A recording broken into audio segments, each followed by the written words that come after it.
Honestly, Annie, I don't think you belong here. The words hit me harder than I ever thought possible. For a moment, I couldn't even breathe. Around me, crystal glasses clinked together. Wedding guests laughed. Soft music drifted through the reception hall. But everything suddenly felt distant, because standing in front of me was my daughter-in-law, Jennifer. And she had just told me I didn't belong at my own grandson's wedding. I stared at her. Surely she was joking. Surely nobody would say something that cruel. Not today, not here, not after everything. But Jennifer wasn't smiling. Her arms were folded tightly across her chest. Her expression was cold. The kind of expression that tells you a person has been waiting a long time to say something. "I mean it," she said. "You should probably leave after the ceremony." My fingers tightened around the small gift box I was holding. Inside was a pocket watch that had belonged to my late husband, Robert. I had planned to give it to my grandson, Ethan, later that evening. Now I wasn't even sure I'd make it that far. Several nearby guests had clearly heard what Jennifer said. I noticed a woman glance away uncomfortably. A man shifted awkwardly beside the doorway. Nobody spoke. Nobody knew what to say.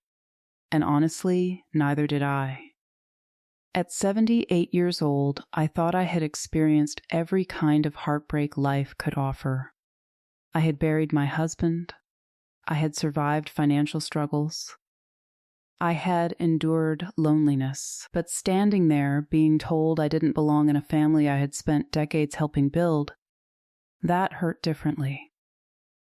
Yet what Jennifer didn't know was that before the night ended, I would stand in front of every guest in that room. And what I said during my toast would leave the entire reception hall completely silent.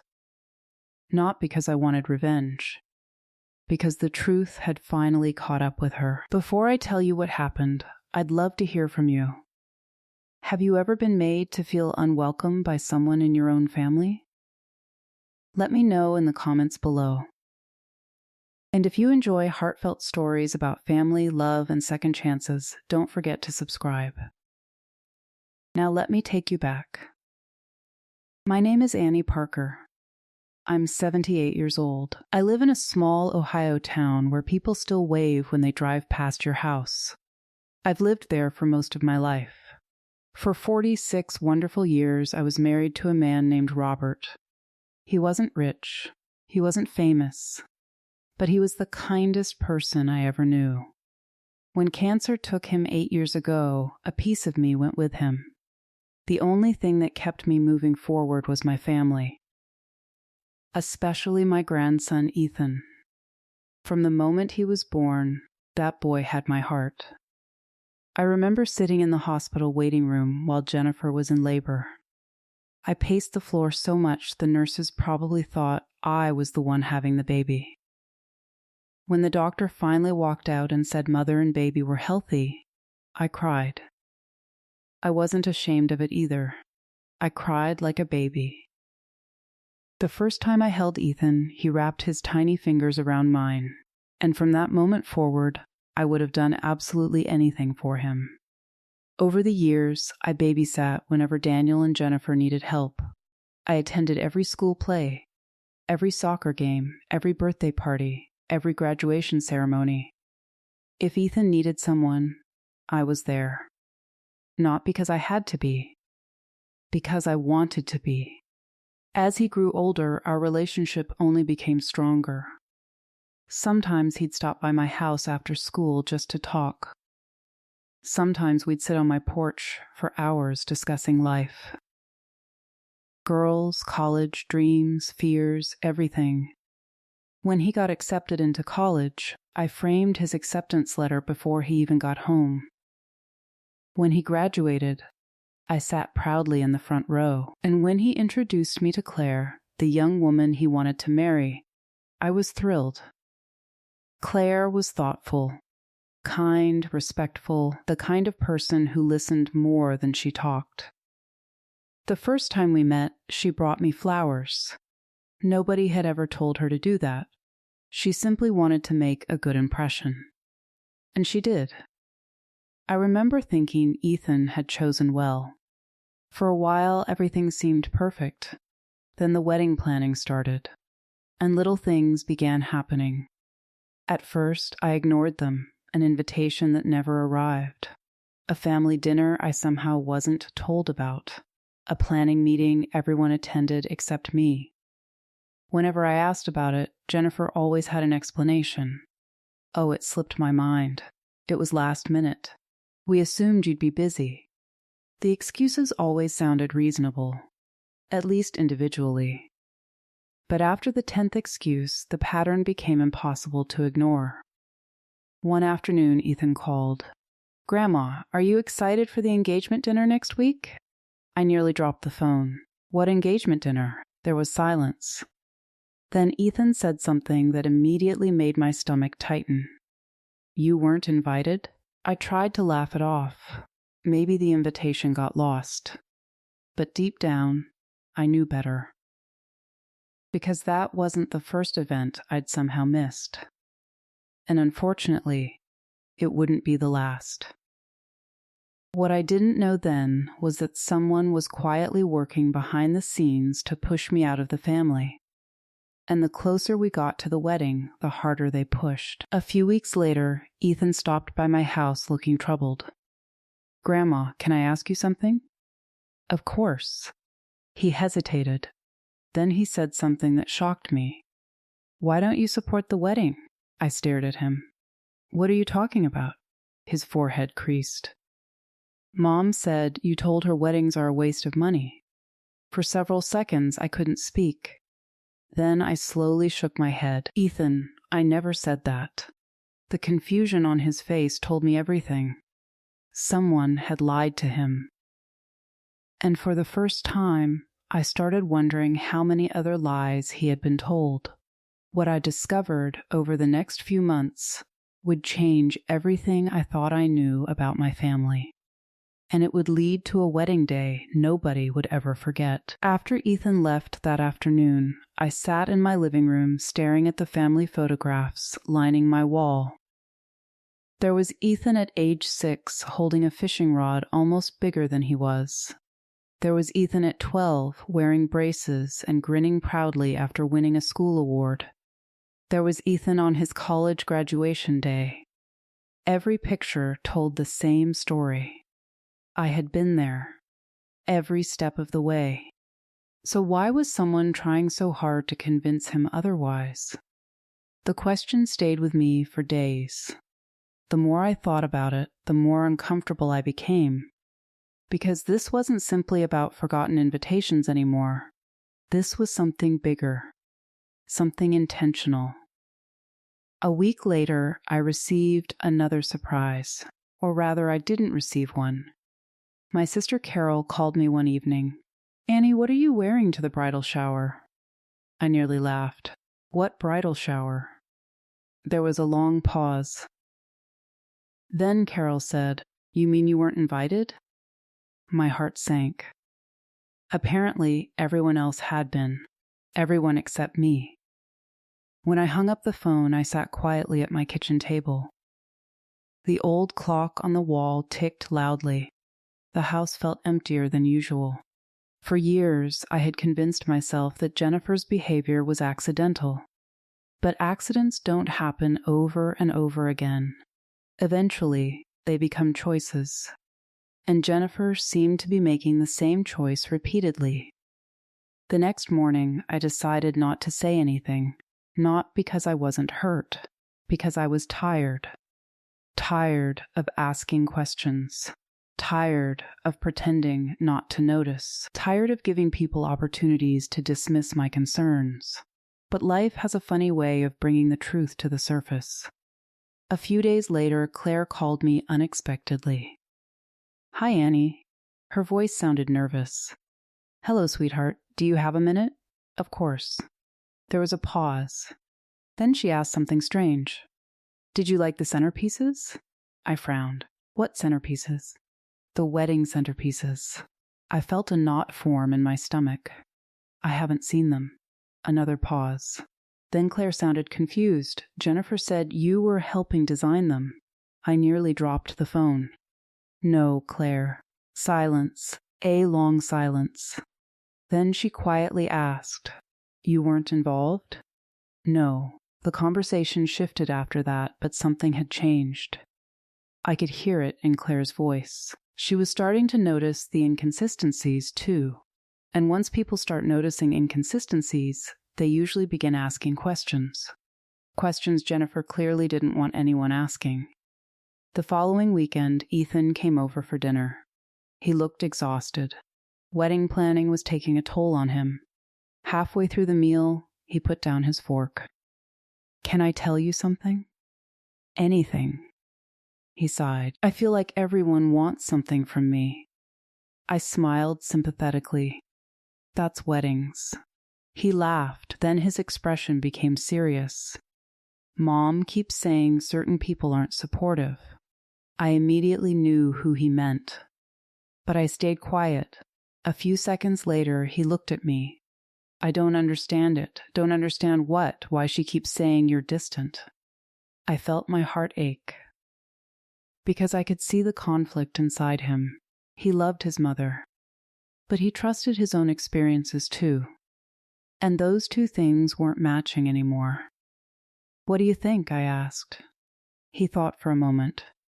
Then shrugged. Honestly, I think you've always been there." The simple statement nearly brought tears to my eyes. Because sometimes the people closest to us already know the truth. They just need time to recognize it. I thought things might improve after that. I was wrong. A week later, another family gathering took place. A planning dinner. Again, I wasn't invited. This time, however, Ethan noticed. The next morning he called. "Grandma, why weren't you there?" I wasn't invited. Silence, then another silence. The kind of silence that tells you someone is realizing something important. "What do you mean?" "I mean, nobody invited me." His voice became tense. "I'll call you back." An hour later he did, and for the first time he sounded angry. Not at me, at someone else. Apparently, Jennifer had told him she personally invited me. She even claimed I had declined. That was news to me, because no invitation had ever arrived. No phone call, no text, nothing the lie would have worked too, if Ethan hadn't asked. That was the beginning of the cracks. Small cracks at first, but cracks all the same, and once trust starts cracking, it rarely stops.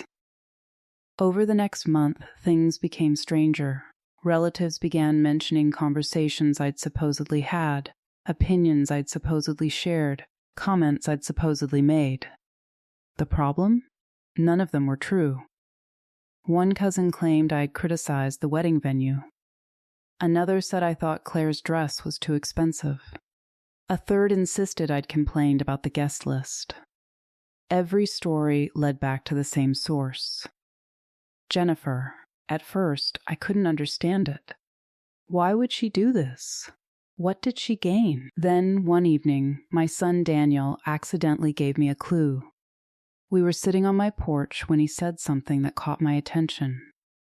"You know Jennifer always felt intimidated by you." I blinked. "Intimidated?" He nodded. "She thought Ethan was closer to you than he was to her." The statement stunned me. I had never viewed our relationship as a competition. I wasn't trying to replace anyone. I was his grandmother.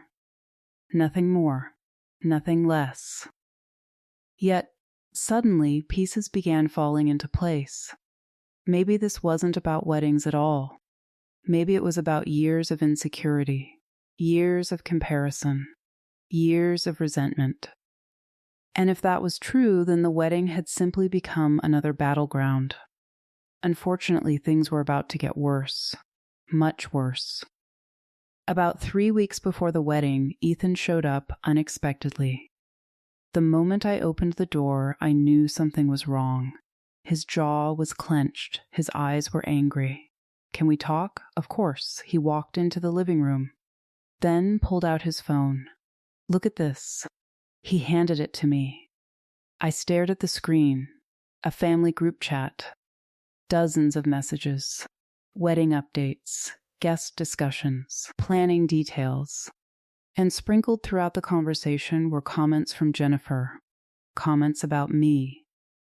Some subtle, some not. "Annie probably won't want to attend. Annie isn't interested. Don't worry about asking Annie. She's never been enthusiastic." Each message alone seemed harmless. Together they painted a very different picture, a deliberate picture. One designed to make me appear uninterested and disconnected. I slowly handed the phone back. My hands were trembling. Not from anger, from disappointment. Because seeing proof hurts more than suspicion. Ethan sat heavily in a chair. I don't understand, neither did I. Or maybe I finally did. The truth just wasn't pleasant. "What are you going to do?" I asked. He stared at the floor. "I don't know." For the first time, I realized how difficult this was for him. Nobody wants to believe a parent is manipulating them. Nobody wants to question someone they've trusted their entire life. But the evidence was becoming impossible to ignore. Then something happened that changed everything. A few days later, Claire invited me for coffee. The moment we sat down, I could tell she was nervous. She wrapped both hands around her coffee cup, then took a deep breath. "Annie, I need to tell you something."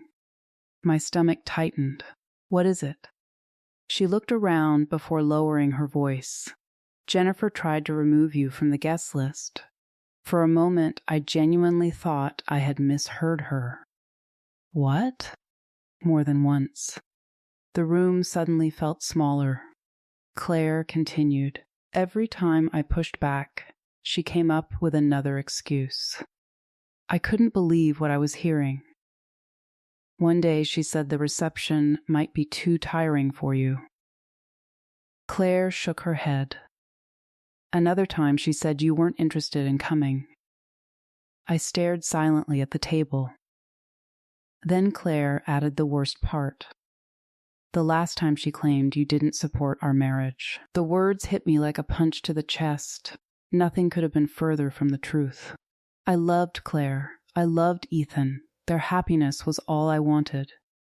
Claire reached across the table and squeezed my hand. I didn't believe her. For a moment, neither of us spoke. Then I asked the question that had been haunting me for months. Why? Claire sighed. "I think she's afraid of losing control."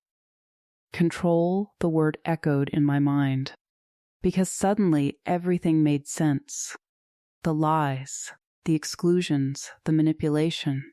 It wasn't about me, it was about control, and Jennifer was losing it. What neither of us knew was that Jennifer had one final plan, a public humiliation.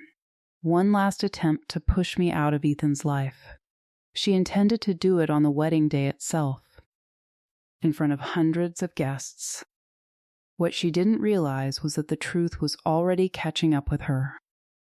And before the reception ended, the very people she had tried to influence would be the ones questioning her. I had no idea what was coming. But what happened next would become the most unforgettable day of my life. The morning of the wedding arrived faster than I expected. I barely slept the night before, not because I was excited, because I was worried. For months, tension had been building beneath the surface of our family. Everyone could feel it. Nobody wanted to talk about it. I stood in front of my bedroom mirror and carefully adjusted my navy blue dress. Then I picked up the pearl necklace Robert had given me on our 40th wedding anniversary. I wore it only on special occasions. This certainly qualified. For a moment I looked at his photograph sitting on the dresser, the same photograph that had been there for years. His familiar smile stared back at me. "I wish you were here," I whispered. Then I grabbed my purse and headed for the wedding venue. The ceremony itself was beautiful, truly beautiful. The church was filled with flowers. Sunlight poured through the stained glass windows. Claire looked radiant. Ethan looked happier than I'd ever seen him. As they exchanged vows, all the family drama faded into the background. Nothing mattered except the two young people standing at the altar. I found myself wiping tears from my eyes more than once. When the ceremony ended, guests began making their way toward the reception hall. That's when everything changed. I had just stepped inside the entrance when I heard someone call my name. Annie. I turned. Jennifer was standing a few feet away. The moment I saw her expression, my stomach tightened. There was something cold in her eyes, something deliberate. "Can we talk for a moment?" she asked. I followed her toward a quiet corner near the entrance. The noise of the reception faded slightly behind us. Then she crossed her arms and said the words I will never forget. "Honestly, Annie, I don't think you belong here." For a moment, I thought I had misunderstood. What? This reception is for people who supported Ethan and Claire. The accusation stunned me. I stared at her, unable to believe what I was hearing. I've supported Ethan his entire life. Jennifer shook her head. Not everyone sees it that way. There it was again, that vague phrase. Not everyone. No names, no specifics. Just another attempt to make me question myself. Then she leaned closer. "If you really care about Ethan, you'll leave after dinner." I felt my hand shaking, not from fear, from disbelief. After everything I had done for that family, after decades of showing up, this was how she chose to treat me. But something inside me had changed. Maybe it was age. Maybe it was exhaustion. Maybe I was simply tired of apologizing for things I never did. Whatever the reason, I refused to back down. I looked directly at her, then calmly said 4 words. "I'm staying, Jennifer." Her eyes widened slightly. I don't think she expected resistance. I don't think she expected me to stand my ground. Without another word, I turned and walked away. My heart was pounding, but I kept walking. Because I wasn't leaving, not today, not ever again.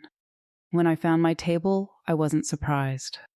Table 14, the very last table in the room, tucked into a corner near the service doors, far away from the family tables, far away from the dance floor, far away from everyone important, or at least that's what Jennifer intended. I sat down quietly. For a few minutes, nobody joined me. I won't lie, it hurt. The room was filled with laughter and celebration. Meanwhile, I felt like an outsider. Then something unexpected happened. A woman approached my table. "Are you Annie?" I smiled politely. "Yes," she grinned. "I'm Claire's aunt. I've heard wonderful things about you." Before I could respond, another guest joined us. Then another. Soon my table wasn't empty anymore. People sat down, introduced themselves, shared stories, laughed. One woman even told me Claire talked about me all the time. Apparently, I wasn't nearly as invisible as Jennifer hoped. As dinner continued, I noticed something interesting. Guests kept approaching Ethan, whispering things, pointing subtly toward my table. Each time his expression changed. At first he looked confused, then concerned, then thoughtful. Eventually he looked angry. I had no idea what people were telling him, but I suspected the truth was finally reaching him. And the truth has a way of traveling quickly, especially when enough people start comparing notes. A little later, speeches began. The best man spoke first. He told embarrassing childhood stories. Everyone laughed. Then Claire's maid of honor gave a beautiful speech about friendship and loyalty. The audience applauded. The atmosphere felt warm, comfortable, Safe. Then the wedding coordinator stepped forward. If any close family members would like to share a few words, now would be the perfect time. I immediately looked down. Public speaking wasn't my thing. I had no intention of walking up there. Then I heard a voice. Grandma. My head snapped up. Ethan was standing, holding a microphone, looking directly at me. Grandma Annie, would you come up here? The room turned toward my table. My heart nearly stopped. I could feel hundreds of eyes on me. Slowly, I stood. As I walked toward the front of the room, I noticed Jennifer. For the first time all day, she looked nervous. Very nervous. When I reached Ethan, he hugged me tightly. Then he whispered something in my ear. 4 simple words. I know everything now. My eyes widened. He gave me a small smile. And suddenly I understood. The truth had come out. Maybe not all of it, but enough. Enough for him to see what had been happening. Enough for him to understand. I accepted the microphone. For a moment, I simply looked around the room. The guests grew quiet, waiting, listening. Then I took a deep breath. I wasn't planning to give a speech tonight. A few people laughed softly. I've always preferred listening. More laughter. The tension eased slightly. Then I turned toward Ethan and Claire and spoke from my heart. I've known Ethan for every day of his life. The room became silent again. I held him when he was only minutes old. I smiled. I spoiled him whenever I had the chance. The guests laughed, and honestly, I'd do it again. More laughter. Then I became serious. There are many things I could say tonight. I paused. But only one thing truly matters. Every eye in the room remained fixed on me. Love isn't something you prove with words. The room became completely still. It's something you prove with actions. I looked directly at Ethan. Real love shows up. It shows up when life is easy. It shows up when life is difficult. It shows up for birthdays, for graduations, for celebrations, and for ordinary Tuesdays when nobody else notices. Several guests nodded. A few wiped away tears. Then I continued. And sometimes the people who love us most aren't sitting at the head table. The room grew even quieter. Sometimes they're sitting quietly in the background, not asking for attention, not asking for recognition, simply showing up. You could hear a pin drop. I wasn't attacking anyone. I wasn't naming names. I was simply telling the truth. And somehow, the truth carried more weight than anger ever could. Then I smiled at Claire. My wish for both of you is simple. Build a family where nobody ever has to wonder whether they belong. A woman near the front started crying. Then another. Even I struggled to hold back tears. Finally, I reached into my purse and removed the small wrapped box. Ethan, this belonged to your grandfather. His eyes widened. The room remained silent. He carried it every day for over 30 years. I handed him the gift. And now I'd like you to have it. Ethan looked overwhelmed. He hugged me so tightly I could barely breathe. The room erupted into applause, not polite applause, real applause, the kind that comes from genuine emotion. I thought that would be the end of it. I was wrong. Because Ethan wasn't finished. He took the microphone. The applause slowly faded. Then he faced the guests. I need to say something. The room quieted instantly. Ethan looked directly at me. Then he looked around the room. For months, I've been told my grandmother wasn't interested in this wedding. The atmosphere changed immediately. People exchanged glances, nobody moved, nobody spoke. I was told she didn't want to be involved. He paused. I was told she didn't support us. His voice grew stronger. None of that was true. Across the room, Jennifer looked completely frozen. Ethan continued. The truth is that my grandmother has supported me my entire life. My eyes filled with tears. and I should have trusted what I knew instead of what I was told. The room remained silent. Every guest understood exactly what he meant, without him mentioning a single name. Then Ethan looked directly at me. "Grandma Annie," his voice cracked. "I'm sorry." That was all it took. I started crying. So did he. The applause that followed was even louder than before. People stood. Some cheered. Others wiped tears from their eyes. For several seconds, the entire reception hall was on its feet. And Jennifer? She simply sat there. Silent, for once there was no explanation, no excuse, no story she could tell. Because the truth was standing right in front of everyone. The rest of the evening felt completely different. The tension was gone. The burden I had carried for months seemed to disappear. People approached me throughout the night. Many shared kind words. Some quietly apologized for believing things that weren't true. Others admitted they had started noticing the inconsistencies long ago. The following week, Ethan and Claire visited my home. We spent hours talking. Everything finally came into the open.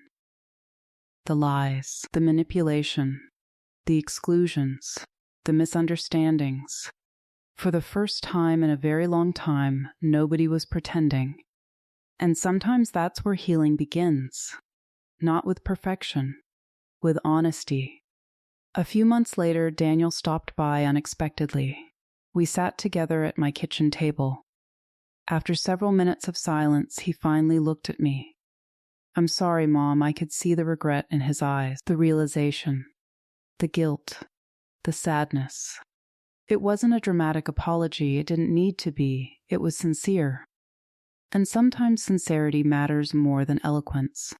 Today, when people ask me about Ethan's wedding, they expect me to talk about the conflict, the humiliation, the drama. But that's not what I remember. I remember Ethan standing up for what was right. I remember Claire choosing kindness. I remember discovering that truth eventually finds its way into the light. Most of all, I remember learning something important at 78 years old. You don't always need revenge. Sometimes patience is enough. Sometimes dignity is enough. And sometimes the truth speaks louder than anything you could ever say. Before I go, I'd love to hear your thoughts. If you were in my position, what would you have done? Would you have stayed, or would you have left? Let me know in the comments below. And if you enjoyed this story, please subscribe and give this video a like. It truly helps the channel grow and allows us to share more heartfelt stories with people around the world. Thank you so much for spending this time with me today. Take care of yourselves. Take care of the people who show up for you. And never let anyone convince you that you don't belong.